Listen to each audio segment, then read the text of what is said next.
Hola familia, nos estamos aquí para compartir acerca de la palabra de Dios. Yo soy el Padre Samuel Méndez Gutiérrez y un gusto estar contigo.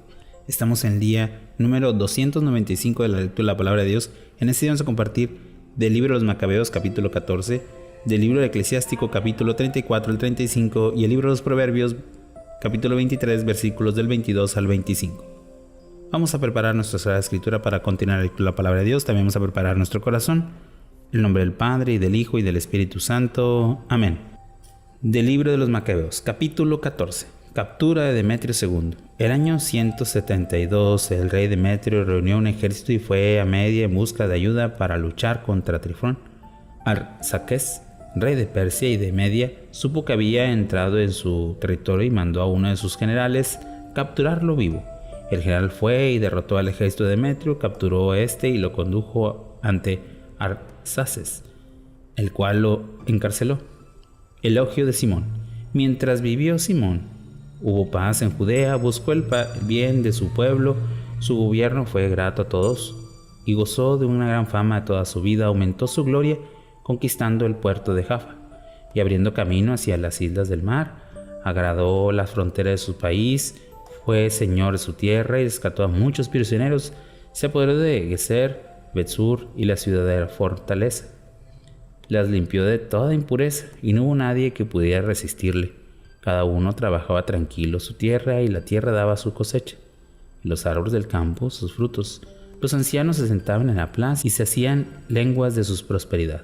Los jóvenes vestían gloriosos trajes guerreros, abasteció a las ciudades de alimento y los dotó de medios de defensa. Su nombre fue glorioso y conocido hasta el extremo de la tierra. Restableció la paz en el país e Israel se llenó de alegría.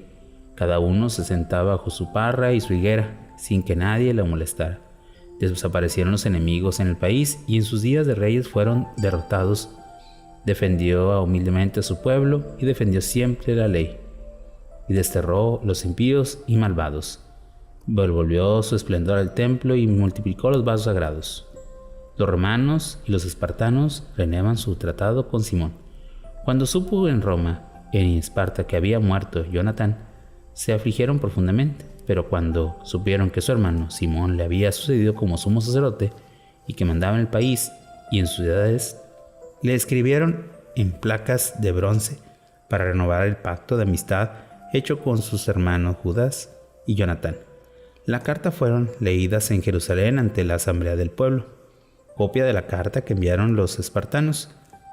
Los jefes y la ciudad de Esparta saludan a Simón, sumo sacerdote, y a los ancianos sacerdotes, a todo el pueblo de los judíos, nuestros hermanos. Los mensajeros que habían enviado a nuestro pueblo nos han informado de su gloria y prosperidad, y nos alegramos mucho por esto. Hemos registrado sus palabras y las actas oficiales de la nación de este modo. Numenio, hijo de Antíoco, y Antipatros, hijo de Jasón y mensajero de los judíos, han venido para renovar su amistad con nosotros. Ha sido un placer para el pueblo recibirlos con gran honor y depositar en los archivos públicos una copia de sus palabras para memoria del pueblo espartano. Hemos enviado una copia de esto del sumo sacerdote Simón. Después de esto, Simón envió a Numenio a Roma un gran escudo de oro de 70 kilos de peso para ratificar la alianza con los romanos. Simón y rey sacerdote. Cuando el pueblo supo esto, ¿cómo podremos recompensar a Simón y sus hijos? Pues él y sus hermanos y toda su familia han sido valientes, han combatido contra los enemigos de Israel y nos ha asegurado la libertad. Entonces grabaron una inscripción en la placa de bronce y colocaron sobre la columna en el monte Sión. En ella estaba escrito: el 18 de Lud del año 172, tercero de Simón, sumo sacerdote, y de los sacerdotes del pueblo y los jefes de las naciones y los ancianos del pueblo, reunieron en asamblea general, decidieron lo siguiente: en las múltiples guerras que han habido en nuestro país, Simón, hijo de Matatías, sacerdote de la familia de Joarabís, y sus hermanos han expuesto en peligro su vida y han hecho frente a los enemigos y su pueblo para salvar el templo y la ley. Lograron gloria imperecedera para su pueblo.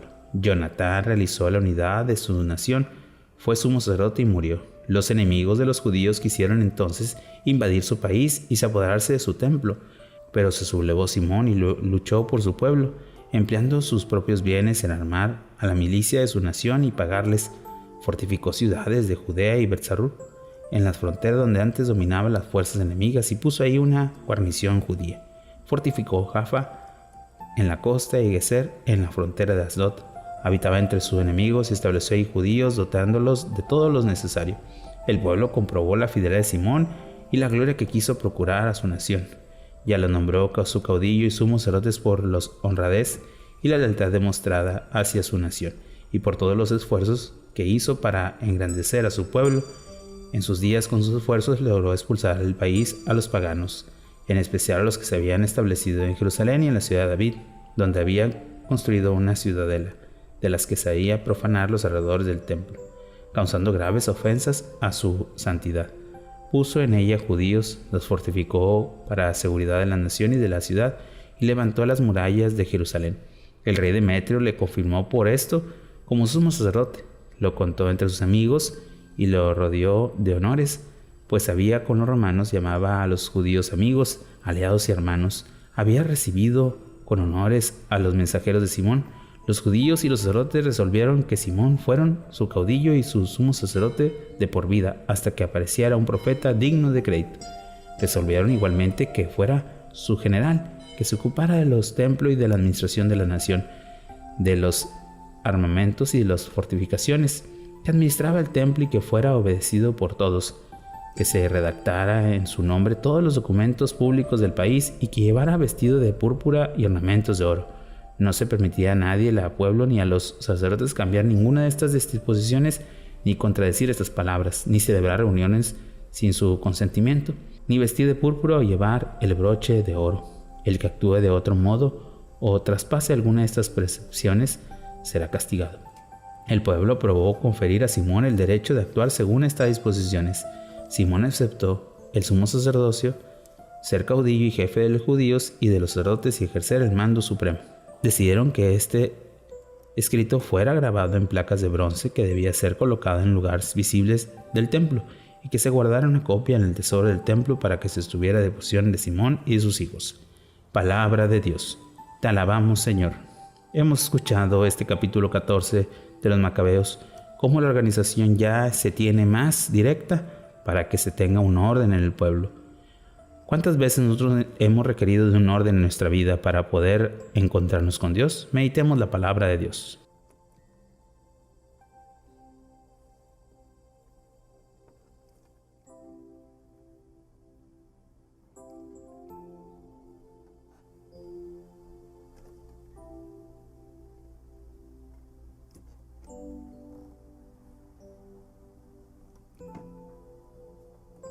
Habiendo meditado el libro de los Macabeos, pasemos ahora al libro eclesiástico, capítulo 34. Inutilidad de los sueños. El irreflexivo alimenta esperando vanas y engañosas. Los sueños dan alas a los imprudentes, atrapa sombras y persigue vientos. Es escaso de los sueños. Espejo y sueño son cosas parecidas. Frente a un rostro, la imagen de un rostro. Puede salir algo puro de lo impuro, algo verdadero de lo falso. Adivinación, pronóstico y sueños no tienen sentido. Son como unas imaginaciones de mujeres cuando da luz. A menos que venga de parte del Altísimo, no haga caso de ellos, porque a muchos engañaron los sueños, por conferir en ellos fracasaron. La ley debe cumplirse sin engaño. La sabiduría se prefiere en la sinceridad. Viajes y experiencia humana. El que ha viajado mucho conoce muchas cosas. El hombre de experiencia sabe lo que dice. Quien no ha sido puesto a prueba poco sabe. El que ha viajado sabe bien lo que hace. Muchas cosas he visto en mis viajes y he aprendido más de lo que podría decir. Muchas veces peligro mi vida, pero me salvé gracias de estos. Seguridad de lo que temen al Señor. Los que temen al Señor vivirán, porque su esperanza está a quien puede salvar. El que teme al Señor de nada tiene miedo. No temen, porque Dios es su esperanza. Dichoso quien teme al Señor, en quien confía y en quien se apoyó. El Señor se fija en los que lo aman. Es para aquellos cuya poderosa apoyo firme, refugio contra el viento del desierto y el calor del mediodía, protección contra el tropiezo, seguro contra la caída. Él levanta el ánimo e ilumina los ojos y el de la salud, vida y bendición. Sacrificio sin valor. Ofrenda impura es sacrificar la adquirido injustamente. Ofrenda de malvado no es aceptable. No acepta el Altísimo ofrenda del impío, ni por mucho sacrificio perdona los pecados. Como inmola un hijo delante de su padre es ofrecer sacrificios con los bienes de los pobres. Con escaso alimento vive el pobre, privarle de él es cometer un crimen. Mata al prójimo quien lo quita el sustento, derrama sangre quien priva de su sueldo al jornalero. Uno construye, otro derriba. ¿Qué saca de eso más que cansancio? Uno bendice, otro maldice. ¿A quién le da dos escuchará el Señor? Al que se purifica del contacto con el muerto y le vuelve a tocar, ¿de qué le sirve hacerse purificado? Lo mismo el hombre que ayuna por su pecado y luego se va y lo vuelve a cometer. ¿Quién escuchará su oración? ¿De qué le servirá su penitencia? Capítulo 35. Verdadero y sacrificios.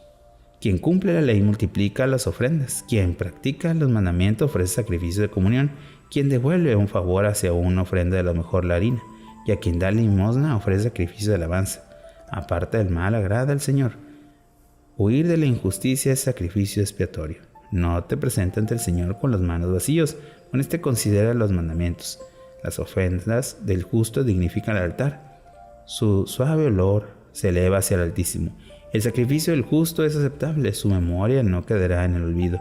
Glorifica al Señor con generosidad y no sea tacaño con los primeros frutos que ofreces.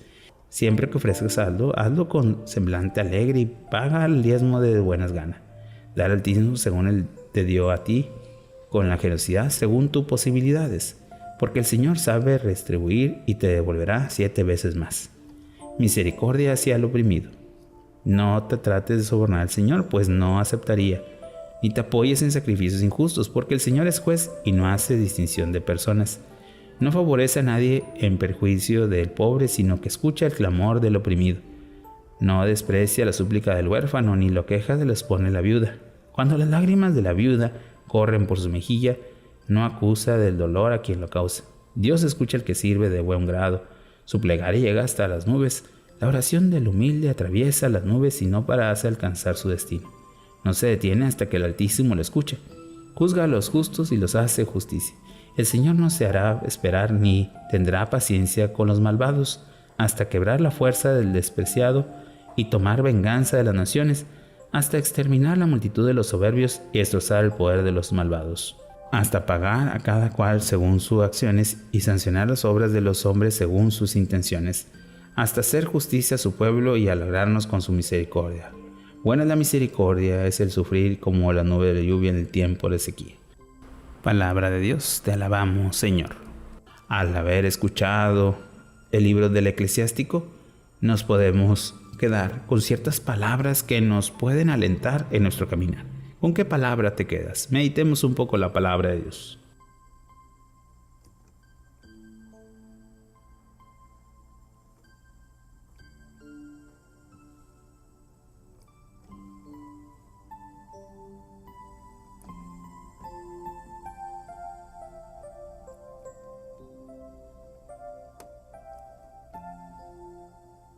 Habiendo meditado el libro del Eclesiástico, pasemos ahora al libro de los Proverbios, capítulo 23, versículos del 22 al 25.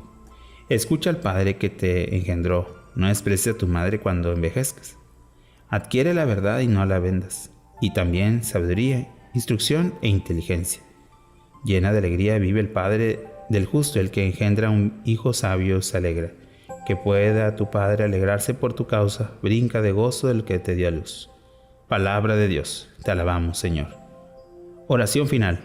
Señor, muéstranos cómo tu palabra, tu obra y tu gracia hacen nosotros grandes maravillas, porque nosotros podemos alcanzar el esplendor de tu gloria, siempre cumpliendo tu santa voluntad. Tú que vives y reinas por los siglos de los siglos. Amén.